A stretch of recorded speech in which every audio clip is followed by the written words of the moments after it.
Thank you for joining today's inService podcast series segment. I'm incredibly pleased to be joined by Shannon Beecher. Shannon is the Vice President of Service Supply Chain for IBM. Hello, Shannon. Good morning. So without further ado, let's go ahead and jump in. Shannon, tell us a little bit about yourself. I introduced your title and your organization.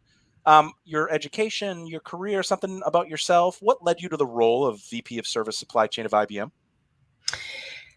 Well, I've been in supply chain for over 40 years, I hate to admit. I spent 15 years of that in manufacturing and 27 or so in the service business in various roles.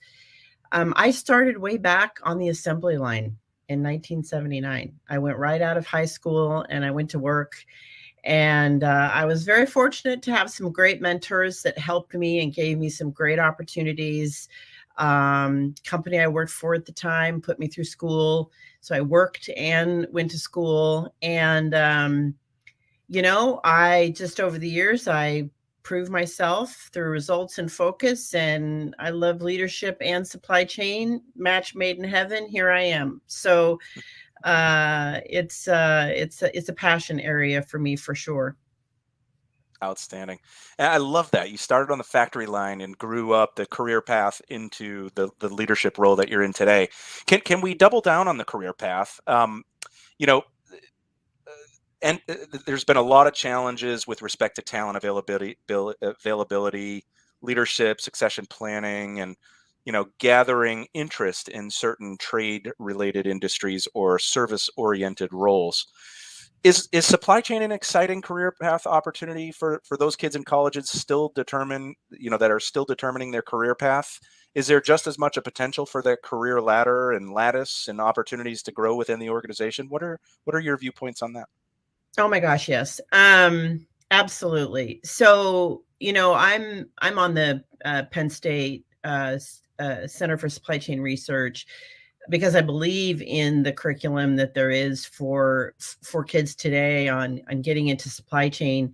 There's so many areas within supply chain you can get into. There's logistics, there's procurement, there's service, there's supply chain engineering. There's just so many aspects of supply chain that you can go into. But it also teaches you operations and strategy and resiliency, and you get into data science because it's all about the data.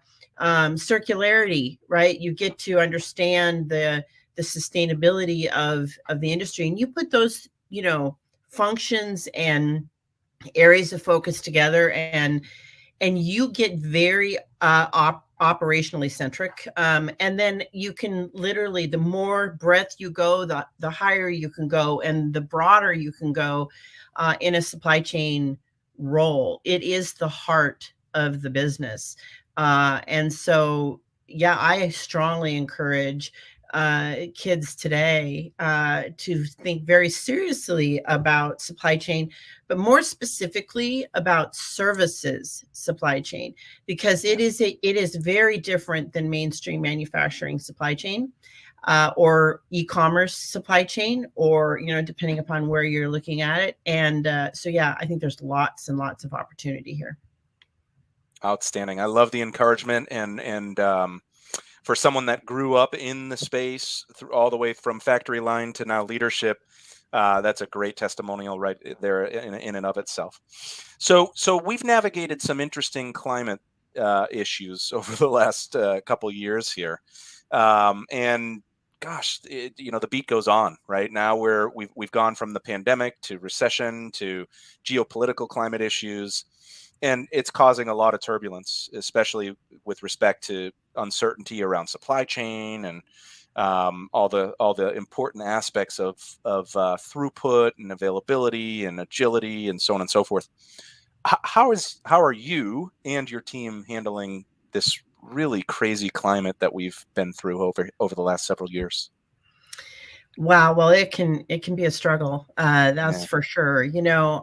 Disruption is not only in our supply chain, but it's in the way we live and work and our people. And I try to keep that in focus because it's not just about the supply, right? We're a global operation. I have 450-ish people or so all over the world, most working from a home office where we may not have bricks and mortar. And, it's about making sure that they're okay as well and meeting the challenges of collaboration and time zones and technology. And we're making well-being a priority. How do we handle stress? Be aware of both acute stress that happens in the moment and more broader. Yep. Because in all of the issues associated with managing supply chain today and supply and getting parts from A to B, getting parts into countries, yep. Is extraordinarily stressful. It's taking longer. It's costing more money. Supply is an issue. And the supply constraints are driving higher levels of required resiliency, right? Sure. So sole sourcing was a thing back a few years ago, right? Now it's all about resiliency, being flexible in where you get parts and how you buy parts and strategies that can maximize supply but minimize the variances you may pay to get them.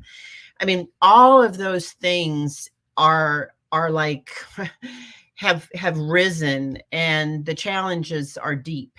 And so we, in terms of the team, as well as myself and as the organization, we're trying to balance all of that and not forget this is extraordinarily stressful time for everybody, personally and professionally. And we're trying to work through that, right, on a broad scale, let alone just the whole, how do you find supply and get it where it needs to go? Well, yeah, we're hearing a lot of mental health and wellness challenges and burnout, and it's not just frontline and middle level management, it's leadership too, right? And it does extend. Nobody is impervious to the burden that we've all been through here. Well, and if I can make an additional comment there, please. During the pandemic, of course, we all work from a home office, and everybody's trying to get back to the office. And in IBM, even where we have the centers and that communities, we want people to come back together. But when people are working from home, my office is way too close. Yeah. Right. You find yourself sitting here working every day, and you can sit here for 10, 15 hours, right? You gotta find that balance, and then deal with all the stressful aspects of just the operational side of things as well. Yeah. Well-being is critically important. Absolutely. 100%. Let's move a little bit forward on just broadening the introduction to IBM, right? Everybody, obviously, household brand, we all know IBM, what it stands for, but can you give a little bit of an overview of IBM and its supply chain in your area of the business? Maybe some of the complexity challenges, the dependencies, any industry related trends that you're witnessing? Yep. So sure. IBM, I think people sometimes think, oh, what does IBM do now? Right. Well, we bring together all the necessary technology and services, regardless of where those solutions come from, to help our clients solve the most pressing business problems that they have. And we bring a variety of, offerings to market to help with that. We, of course, have our Red Hat. We base it on our hybrid cloud platform. We still make hardware, servers, storage, mainframe. We do software, appliances, and then we do consulting. So we bring all of that together for solving those very pressing and complex business problems for our clients. The IBM Supply Chain is a shared service across IBM. So we support the hardware side, obviously, including the technology lifecycle services, which is our service arm. And personally, in terms of the organization that I lead, we support the technology lifecycle services business.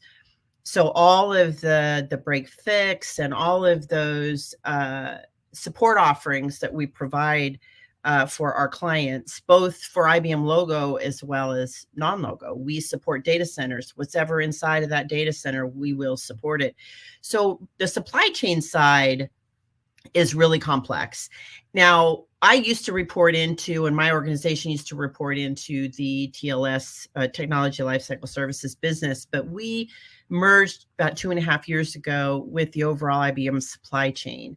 And, there was the belief that we have to bring synergy to this space and leverage where we can. And, I got to admit, I got to admit that I was a little nervous about that at the time, because, it's funny when you're in manufacturing, which I was for a good portion of my career, and you move over to the service side, you really have the attitude that you think you know everything. And you get about 5 minutes in and realize you don't know anything. Right. So you come back to a team that's predominantly manufacturing, and then you realize there's a lot there that's different, but there are synergies. So we now sit inside of that organization. Now, when you look at the complexities, in my business, we're supporting 9,000 different products and 23,000 different options and features. We have 350,000 FRUs, field replaceable units. You put the mathematical permutations on that, and it's astronomical, right? And we support clients with 2-hour need, 30 minutes needs, 2-hour needs, 4-hour needs, next business day needs, second business day needs, and trying to manage that, that need from our clients in the supply chain is very, very difficult. And we do it in 170 different countries, right? So, there's a lot of client expectations that drive us every day. There's supply chain constraints that make meeting those client expectations difficult. There's government regulations relative to moving parts in and out, drive complexity. And then the business expectations, right? The ability to meet cash targets and profit targets, and all of those things on top of that drive an incredible amount of complexity across the business. So yeah, we support all the hardware that IBM makes, that our clients have in their data centers, and we do that all over the world. That is a remarkable level of complexity. I can't even imagine how you manage end of life, how you manage, what's within support, what it isn't. Oh my goodness gracious. Yes. Inventory levels, just in time versus inventory storing and warehousing. My goodness gracious. That's got to be a very sophisticated infrastructure that you've built to manage all the complexity. And in fact, we're going to go there right now. And it looks like you have a comment. No, go ahead. Yeah, I was just going to say, according to the Service Council's Service Leaders Agenda Benchmark Survey, 15% of service leaders plan to expand their service operation globally. So they're growing and expanding geographically speaking. And 47% cite supply chain as the top external force. That's the number one challenge externally speaking. That's the first that's been the case for our service leaders, if you will. So building resiliency, visibility, agility, all these things that we've been hearing, buzzwords in the supply chain space, couldn't be more important, right? Especially as you expand. So can you talk a little bit about your approach to the agility and visibility and all the principles that you're using in terms of gathering that control over the business? Sure. So I call it the ASIANs: the simplification, the standardization, the centralization of an organization is key here, right? So it's about being flexible geographically, capabilities, sourcing strategies, transportation capability. All of that is critically important. And we've been on a journey. I know you and I talked about that term journey. Yeah. And it is a journey. We've come from a very geocentric operation and structure, and we have to leverage those skills, capabilities, technologies across the entire globe. So we've had to simplify, and we're on that journey. We're about 3/4 of the way there. We've got another year or so to work through all of that. We've standardized on our tool sets. We've standardized on process. And we're doing that with the service business. I have a role now that their job is to find that optimization and integration between the supply chain side of service and the operational side, delivery side of service, the field techs in the field, remote technical support. How do we make sure we're ordering the right parts? How do we have the right parts in the right place? What are the sourcing strategies to support that? And so there's been a really deep piece of work to get that simplification and that standardization, and then driving central function, and managing, locally. And so to do that, we've had to focus on data analytics and visibility, end-to-end visibility, right? From the call center through fulfillment, and then the reverse, because for us in a supply chain world, we've got to make sure that we have visibility of once that part comes out of that machine, bringing that back as quickly and effectively as possible, bringing it back to equivalent to new and reusing it all over again. And so, we've been very, very focused in this space. And the more global you are, the more complex this gets, right? And so it's about process, it's about collaboration, and it's about data, right? It's all about the data. And then having visibility of that data where it needs to be, whether it be on a person's desktop to do scenarios, to understand how to make the best decisions, or to the visibility to where the field or the remote technical support team can know where that part is and when it's going to be there so that they can work with the client. So it's been a transformation for sure. And you put all those complexities we talked about a minute ago, and then the supply chain disruption, it really takes getting very focused and simplified to be able to execute to that for sure. So, be flexible, both your distribution and your sourcing. We're being more self-sufficient. So, particularly in the chip space, reliancy on, supply that is maybe 2 tiers down or 3 tiers down in your supply chain, halfway across the world. So a little bit more self-sufficiency in the supply that you have is also a key focus for us. Outstanding. Thank you for that overview, and what a great resource for our listening audience to kind of pay attention to how they can take a similar journey. I want to build on a prediction that many other industry analysts are talking about, which is the importance of de-risking the supply chain and how that's rising in priority. And it's driving organization. You just talked about self-reliance. We're hearing a lot about onshoring and nearshoring and redundancy and backups and all sorts of things related to de-risking the supply chain. Do you agree with the notion that de-risking the supply chain is a critical function this year? Is that a critical focus of yours this coming year? Absolutely. We're doing all of those, to one extent or another in various areas of the supply chain. For us, it's about not just focusing on your immediate supplier, but the multi-tiered sourcing strategy, right? Understanding where your risks are,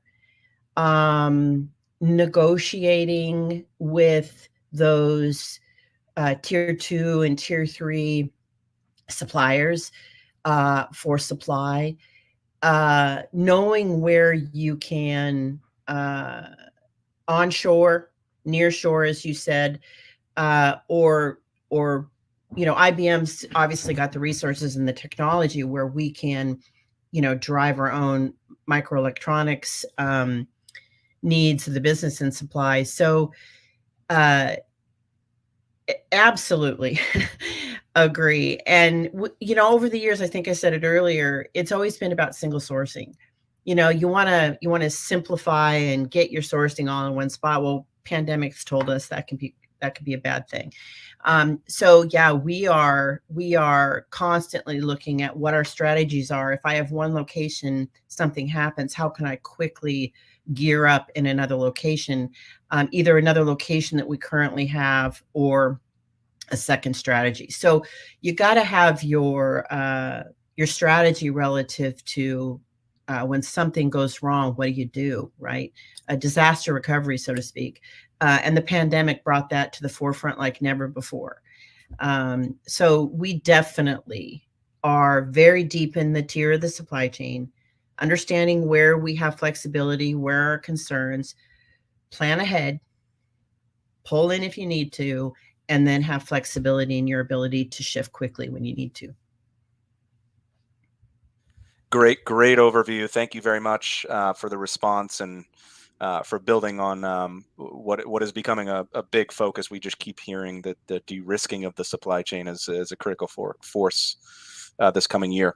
Let's go to a different area, which is sustainability, the importance of being socially responsible. And according to the global management consulting firm McKinsey & Company, which we're all familiar with, supply chain accounts for over 90% of a company's environmental impact. One of the most important topics of our generation, I believe, sustainability.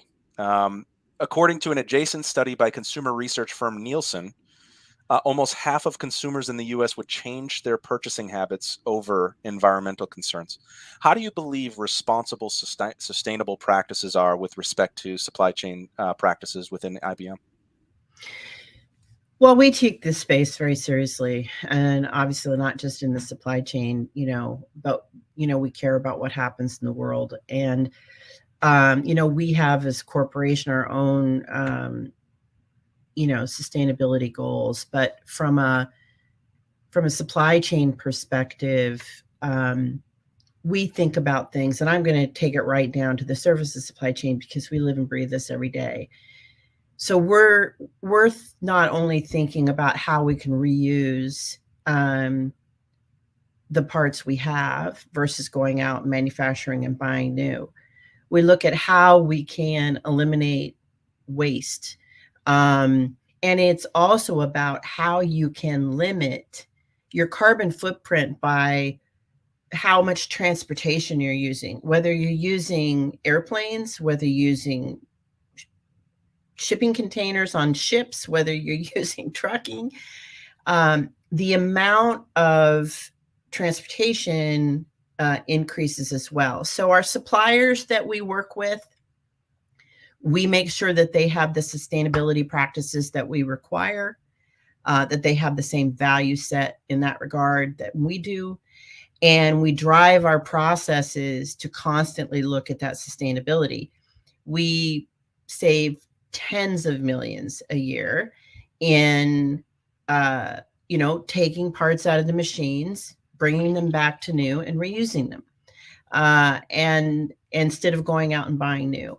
So there are many aspects across our supply chain where sustainability is critical. We have a great example of a battery backup battery that we use in some of our storage devices. And these are 90-pound batteries. They're big batteries. And we used a lot of them. And we scrapped a lot of them after, once it came out of a machine, they had shelf life, we scrapped a lot of them. And they were very heavy to move around the globe. And my engineering team went in and designed a process by which we could not only recharge, but cell replace this battery. And I can't quote these numbers right off the top of my head, but it was, over 57 metric tons of cargo. We weren't moving around anymore. We saved incredible amounts of batteries, having to scrap these batteries and then reuse them. It was a cost savings to us, but it was a huge positive environmental impact. So we look at literally every day at a part number level and then at a process level about how we can ensure we're doing we're having practices that are the most sustainable possible. I love it. That's really great. Thank you for the contribution there to what is a really important challenge of our generation, if you will. So thank you for that. Thank you for leading the charge.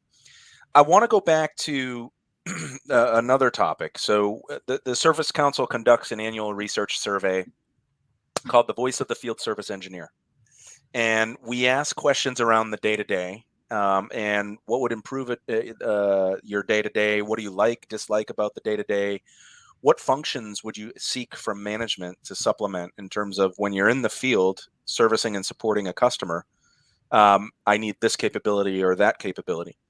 And the number 1, 3, and 5 requested feature and functionality in a mobile setting was inventory visibility, parts ordering, and the ability to transfer truck stock inventory from truck to truck. So the criticality of available parts, service parts in the field, it's one thing to send the right technician with the right skill set at the right time, right location.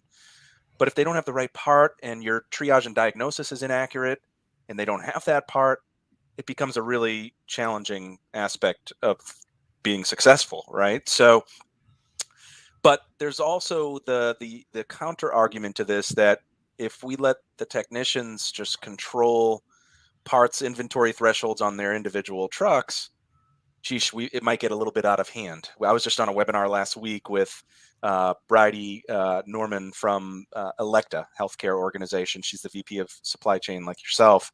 And she talked about, she actually made the counter argument that we need to do a better job of triage and diagnosis rather than just affording them the opportunity to have an abundance of spare parts at their fingertips.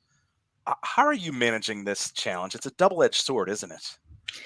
Wow, this is, I mean, honestly, I can tell you that this is one of the most critical areas for us right now. Yeah.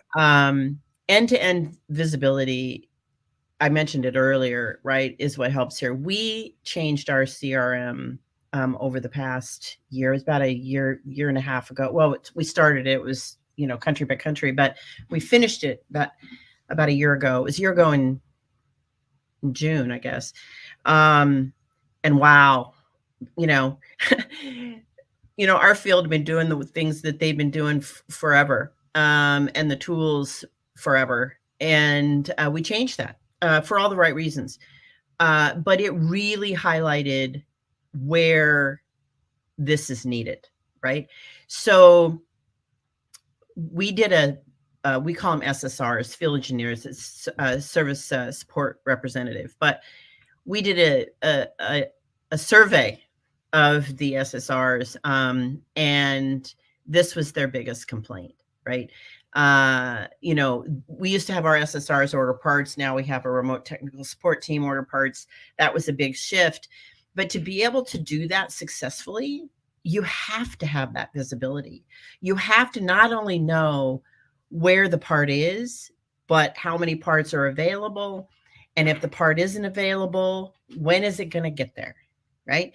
And so we've been focusing very, very much on driving this visibility for not only our folks, but our clients, right? So that we can choose the service window appropriately. Because in many cases, the client has to bring their production environment down to fix that machine or bring that machine down. So being really crisp in having this visibility and making sure you can execute. I mean, IBM's trying to drive touchless delivery. Think about it that way, that you can do as much through the process, with just the visibility and the system to be able to do what it needs to do. So to do that, we've had to say, where is this breaking? Where is this visibility needed? How do we feed that? What's the timing, right? Because, you want real time, or how quickly is it that this image was a part used in this same part used in a job, and it looks like the part's there, but it really isn't. All of those things are critically important, and the field has been extraordinarily critical about this. And so, we've done a lot of work trying to analyze that feedback, determine where the breakage is, and build process and visibility to fix it. I will tell you that that's a huge challenge. And now you layer on the second part of your question, which is this whole managed cash. I always say parts is just money shaped funny, right? It sits on the balance sheet just like cash does. So for us, we have to manage it that way. So when we're trying to manage cash and the trade-offs between inventory / cash and transportation or client serviceability, you got to get really good at forecasting and trade-offs and flexibility, which is all about planning, right? To find that sweet spot about not carrying too much inventory. Because again, I look at it as a triangle. You got serviceability, you have cost, and you have inventory. And if you push on one, another one moves. They're all independent. I mean, all interdependent, right? They're mutually exclusive. So we're constantly developing capabilities and analytics around how you find the most optimal point, to be able to have the right part at the right place at the right time and not have too much inventory, but give the field that visibility to where they know that part is in this location coming to this pickup drop off location, and it will be there at this time so they can schedule the service window with the client to meet that client's needs. It's a complex environment, and it's where we all live. Yeah. To have enough and then to be just in time, right? That's It's right. like, how do you find your way to the middle? It's very, very difficult. Yeah, and the dependency on analytics and all the good things you're talking about couldn't be greater. So, good stuff, good thought, good viewpoints. Thanks for the commentary. Let's circle back to something you talked about, which is the remanufacturing side of your business. So the circularity of the supply chain and the importance of not only sustainable practices, but it can become a tremendous resource for organizations in terms of redistribution, and it can be a source of profit. It can be a source of customer experience achievement because you have those parts availability, because you're able to take in that dirty core and utilize it for the benefit of throughput and service delivery and meeting customer demands. You talked a little bit about it. Can we expand on the circular nature of IBM Supply Chain? What are the challenges? How big of a part of your business is it? How do you look at that part of your business? Is it a function of profit? Is it more of a function of customer experience? Maybe a balance? Maybe just a little bit of a talk track on that would be helpful. Well, it's more about two things, right? Profit is one for sure. Two is the sustainability, which I talked about, reusing versus just disposing. I have a whole organization that this is all they do inside of my broader organization. Their job is to enable, define, specification and process for whether it be a supplier that does the repair for us, the process by which we move things back, the speed by which we get them back. And again, there's a whole set of analytics can go there as well, and optimizing the velocity of those returns. And as I mentioned, I think this past year, we avoided, I think, 50 million in cost this past year from doing this. 50, 60 million.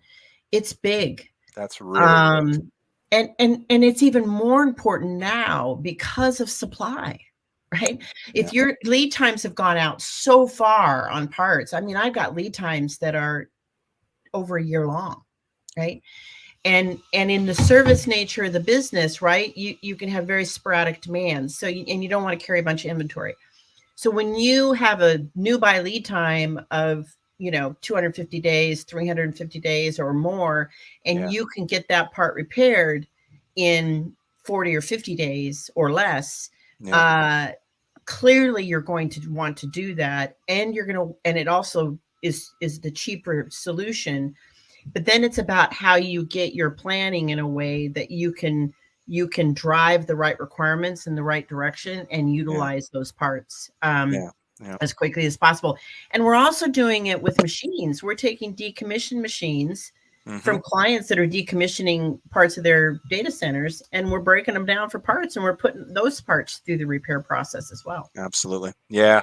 We hear a lot, with the it's not like the advent, it's not a new thing, but with extended networks, dealers and channel partners, and even all the way down to the customer, we're hearing incentives for the return of equipment that could be used for this purpose because of its importance, not only from a cost saving perspective, but the impact that it makes to, profit. Quite honestly, there's a pretty tremendous impact there.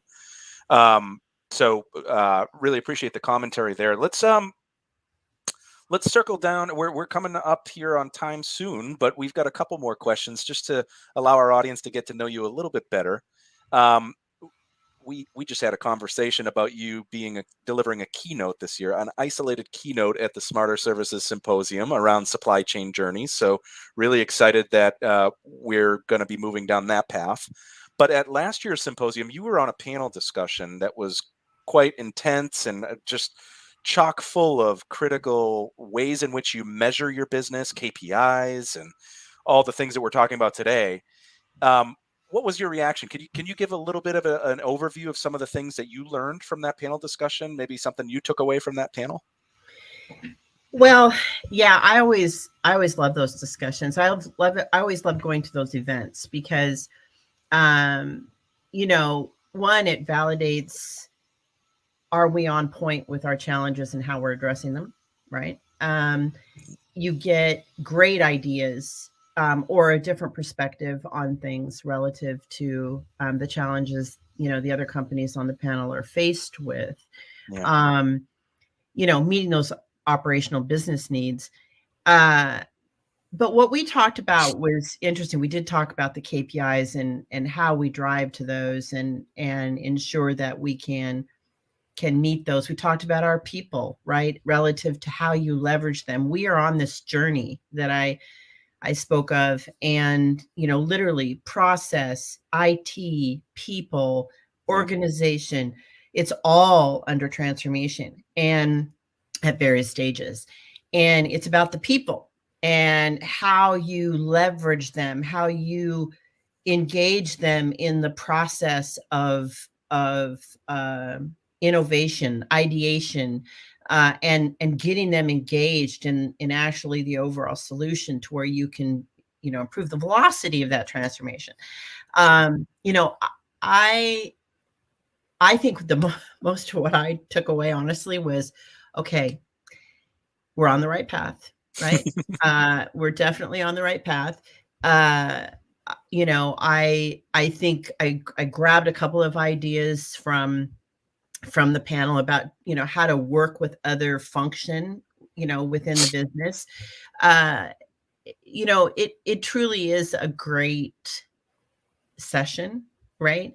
The Smarter Services Symposium, and I'm proud to be asked to come be a keynote this year.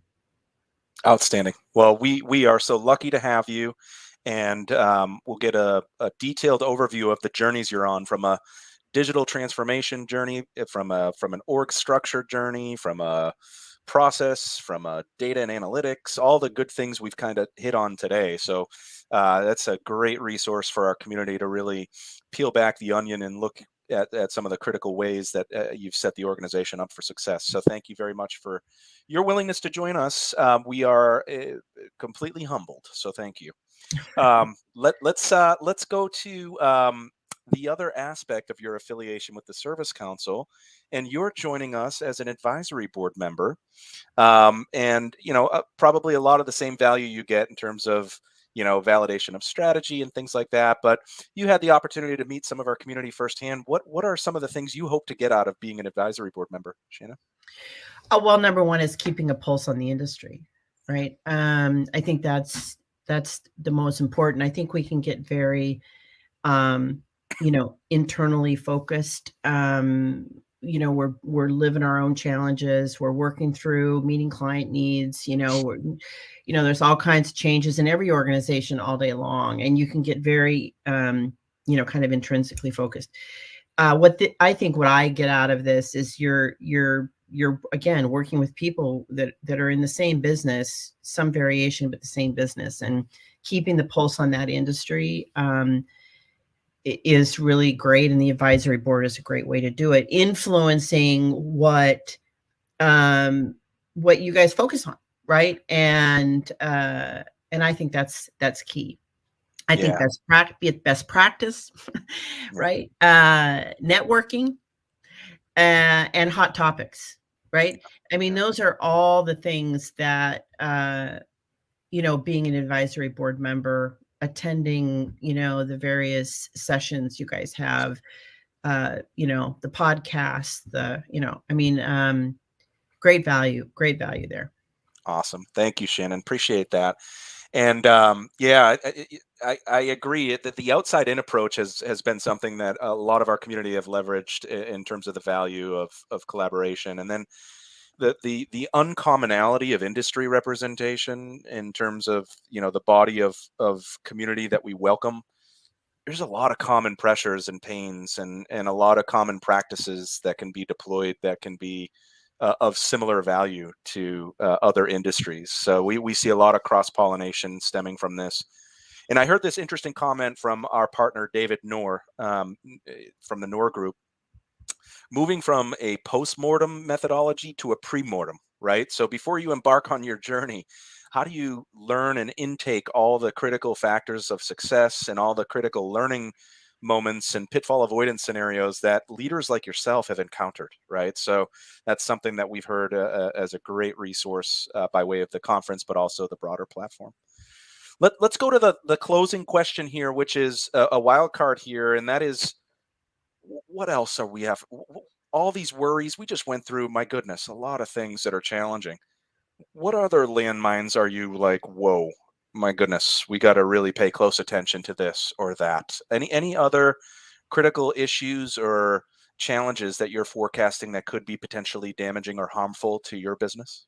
Well, landmines are everywhere. I think we talked about a lot of them today, but I think it's really about maximizing the client experience at the optimal cost. I think that's the challenge, right? And I mean, you can meet a client need and buy a bunch of inventory and spend a bunch of money to get it there. But that doesn't meet the business expectation, right? So it's really being able to, find that client, get that client experience where it needs to be. I mean, we're very fortunate to have an NPS in the 80s. And we're very, very proud of that, right? But, IBM Support. But you have to make sure you can do that at an optimal cost. And that's the challenge every single day. And I think everything we've talked about plays into that in one way or another. But I think that's the landmine, right? It's making sure that you can continue to weave through that without hurting one or the other. Shannon, thank you so much for your willingness to spend some time with me today. What a tremendous resource for our community. Really, someone that has gone through the journey from being a frontline manager and contributor all the way up to leadership and all the learning moments you've gathered over the course of the several years you've been in the industry. Just a tremendous resource. Thank you so much. Really appreciate it. Well, thank you for asking me. This is my favorite topic, so I love the opportunity to discuss it with someone. So thank you. She is Shannon Beecher. She's the VP of Service Supply Chain for IBM. She's a board member of the Service Council. She's going to dig in on her journey within the organization at IBM even further at the 2023 Smarter Services Executive Symposium. Mark your calendars, September 11th through the 13th, Chicago, once again, the JW Marriott.